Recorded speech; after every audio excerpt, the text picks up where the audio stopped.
कि जनाब जो भी काम आता है तो मंजाकोट से शुरू होता तो पतराड़ा की हद पर आकर ख़त्म हो जाता है, हमारे लिए कुछ बचता ही नहीं। तो मैंने ये तहिया किया था कि मैं इस बार इधर से शुरू करूँ ताकि ऊपर से हम आस्ता आस्ता नीचे चले। जेई साहब आगे हैं। बिजली का मामला, ये जो बस्ती है ऊपर, जी, इनको कोई पोल नहीं है। ये इन लोगों की ये खाली ढोक नहीं है, यहाँ परमानेंट लोग रहते हैं। पानी की वजह से ये लोग, अब इस पानी बारिश नहीं हुई तो पानी नहीं है नीचे, उस वजह से वो नीचे आए हैं। अगर बारिश होगी, पानी होगा तो ये फिर ऊपर जाए। तो इन लोगों को एक तो पोल आप नोट करके ले जाओ, जी, ये प्लान में रखो, या जिस तरह अगर ये बेंगलोट में पड़ता है, गुलुत्ती में आप इसको पैसा रखाओ इसी प्लान में, और जितना जल्द हो सके इन लोगों को बिजली दो। जी। एक तो ये मसला, इसलिए चलो आप मौके पे आगे हो तो ये अब आपकी जिम्मेदारी है। जी। मुझे अगर कहोगे तो मैं एक्सीएन साहब से भी बात करूंगा, जरूरत आप महसूस करेंगे। जगह लिखनी है, ये पुलिस है पानी का मैंने अभी टेलीफोन पे बात की है। मैंने उसको कहा AW को टोटली उससे एक लाइन ला के मैं इन घरों को वो पानी मुहैया करूँ। आपकी जो बीजी वाली मैंने उनको उस दिन एक्सीएन साहब को बुलाया था, वो स्कीम भी मैं आपकी मेरे ख्याल में जो फर्स्ट फेज का टैंक है वो तैयार हो गया है। उसके ऊपर मोटर के लिए वो कोई एक ही कंपनी है पूरे मुल्क में जो सप्लाई करती है। मुझे लगता है वो किसी बड़े आदमी की कंपनी होगी, या होम मिनिस्टर की होगी या प्राइम मिनिस्टर की। तो इसलिए सारे मुल्क की जितने भी पंप हैं वो वहाँ से खरीदे जा रहे हैं। तो मैंने पूछा भाई, और इतने बड़े मुल्क में कहीं और कोई दुकान नहीं, कोई कंपनी नहीं है कि जहाँ से आप खरीद सकते हो? कहा नहीं जरा, वो टेंडर ही उसी के नाम का। तो मेरे MLA बनने से पहले ही हुआ था, तो मैंने कहा इसको जल्दी करो। तो उन्होंने मुझे कहा था कि दिसंबर तक हम उसका टेंडर लगाएंगे, जो आपका ये सेकंड फेज। यहाँ मशीनरी का अलग होता है, यहाँ दो कंपोनेंट होता है। एक हो गया सिविल हो गया, जो पाइपें बिछाते हैं, तो ये मैकेनिकल वाले, इनका अलग टेंडर होता है। मुझे भी ये MLA बनने के बाद ही पता चला। पहले मैं सोचता था कि ये एक ही PHE महकमा करता है। तो उन्होंने कहा कि भाई मैकेनिकल वालों ने किया है, वो टेंडर कर रहे हैं। आपकी ये जो सेंटर वाली रोड का मामला है, ये कितने 3-3.5 किलोमीटर कहता हूँ। अगर तो पैसा आपका बचा है उसी 14 FC का, जी, अगर वो पैसा बचा है तो मैं उसमें कोशिश करूँगा। नहीं है अगर, तो इसको मैं शिफ्ट करवाऊँगा नाबार्ड में या किसी दूसरी स्कीम में। एक PMGSY की भी अभी बहुत चल रहा है, तो मैं आज बात करूँगा। वो लिख लिया है, तो मैं बात करूँगा कि भाई ये किस स्कीम में मैंने रखना है, या नाबार्ड में रखाऊँगा। और वाकई ये मेरे पहले से ही मेरे जहन में था, और अगर पंचायत वालों ने ये बनाया है तो मैं शुक्रगुजार हूँ उनका कि उन्होंने अगर रास्ता उसका कटाई कर दी है, क्योंकि इन दो रोडों के बीच में बड़ा फासला है। और अगर कोई मरीज़ हो, बच्चियाँ स्कूल जाती हैं, छोटे बच्चे अगर स्कूल जाते हैं, तो ये बड़ा सफ़र था, ऊपर आने में भी और नीचे उतरने में भी बड़ा सफ़र था। तो बीच से एक रोड की सख्त ज़रूरत थी। तो अगर आपने शुरू करवाई है तो ये आपके लिए मुबारक की बात है।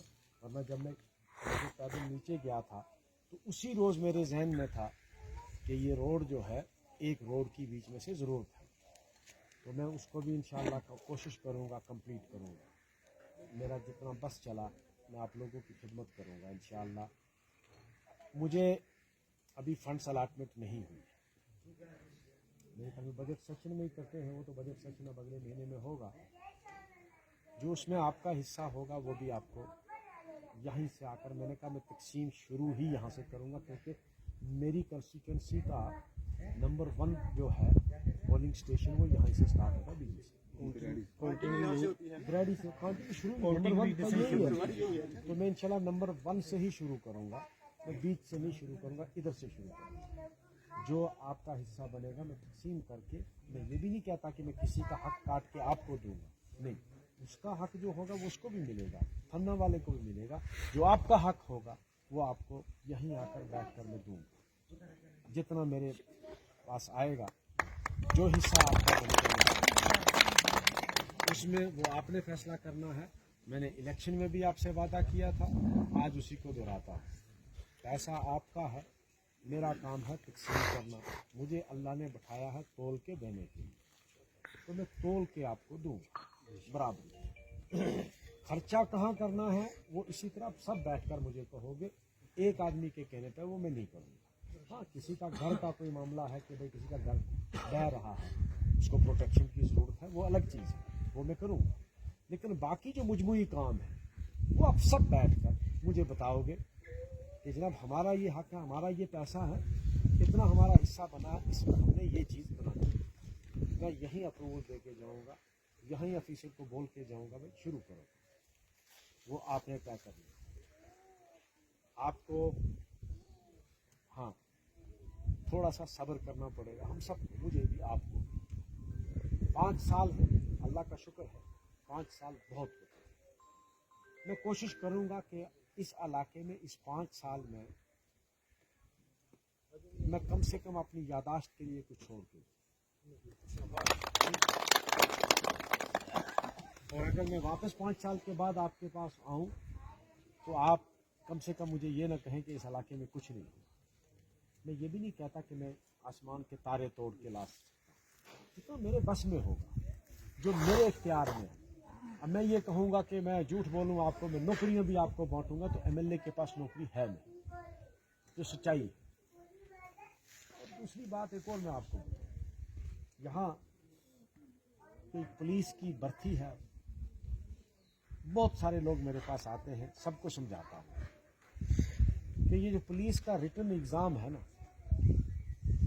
रिटन एग्ज़ाम में कोई सिफारिश की गुंजाइश है नहीं, वो रिकॉर्ड है। टिक मार्क्स टाइप क्वेश्चन आते हैं, गोल दायरा मारना, वो आपका रिकॉर्ड आपके सामने है। कल कोर्ट जब रिकॉर्ड मांगेगा तो वो सारे कागज ले जाएगा, आपने कितने सवाल दुरुस्त किए, कितने गलत किए, वो कोई बदल नहीं सकता। तो सिफारिश कहाँ करेगा? आपके हाथ का लिखा हुआ है, उसको कोई काट नहीं सकता। वो टेस्ट होते ही कंप्यूटर में फीड हो जाती है, वहाँ चेंज की कोई गुंजाइश नहीं है।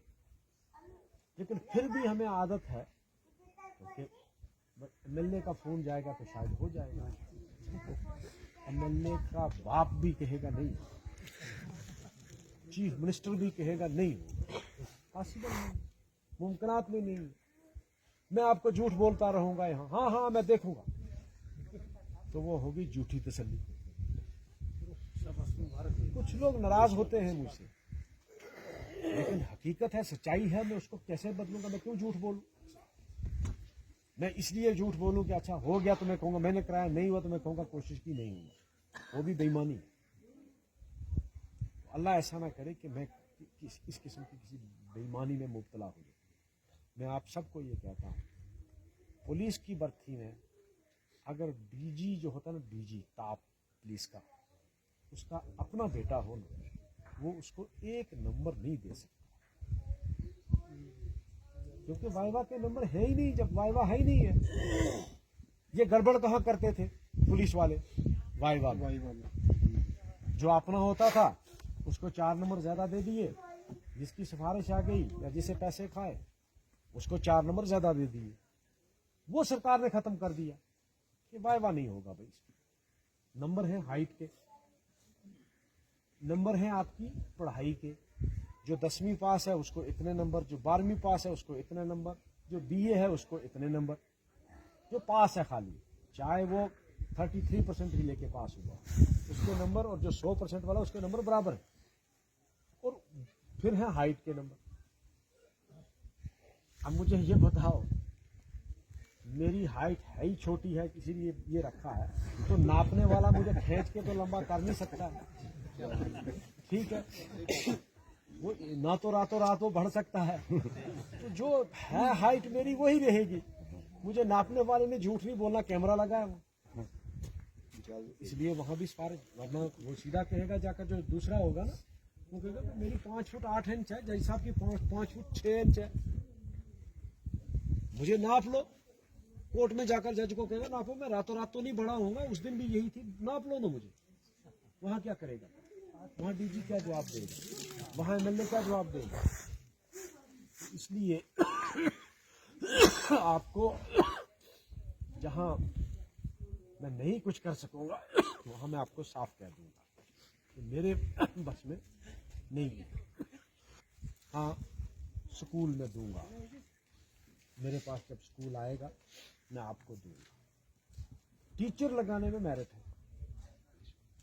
हम लोग पहले आते थे भाई आरबीए, हम लोग आते थे एक्चुअल लाइन ऑफ कंट्रोल में।